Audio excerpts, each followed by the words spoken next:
সোমরসের দোকান বুঝো? সোমরস বুঝতে পারোনি তো? মদের দোকান। इसकी माँ का भोला चेहरा साले खाते हैं और के भूल भी जाते हैं। গুরগাঁওতে ভাই যা মদের দোকান, আমাকে রাখা নাকি লুকিলাকি বিক্রি হয়। গুরগাঁওতে খুললা 1 থেকে 1.5 কাঠা জায়গা মিনিমাম। 1 থেকে 1.5 কাঠা তুমি মানে কেউ বুঝতে পারবে নি যে ওখানটা মেলা হটে না কি, মানে শপিং মল নাকি মেলা হটে না কি, জাস্ট কিছু বুঝতে পারবে নি। এত সুন্দর টিপ টপ, ঠিক আছে।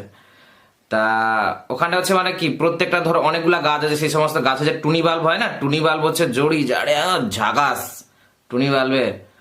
হ্যাঁ, তা ওখানে হচ্ছে এইরকম যে মোটামুটি যে যে টুনি বাল্ব টাল্ব দেওয়া করে মানে প্রত্যেকটা, আর হচ্ছে প্রত্যেকটা মদ দোকানের পাশে যেরকম নর্মালি হচ্ছে আইনস্টাইনের একটা ইয়ে আছে না, যে E=MC²। এম মানে হচ্ছে মদ আর C² মানে চাটের দোকান। अच्छा।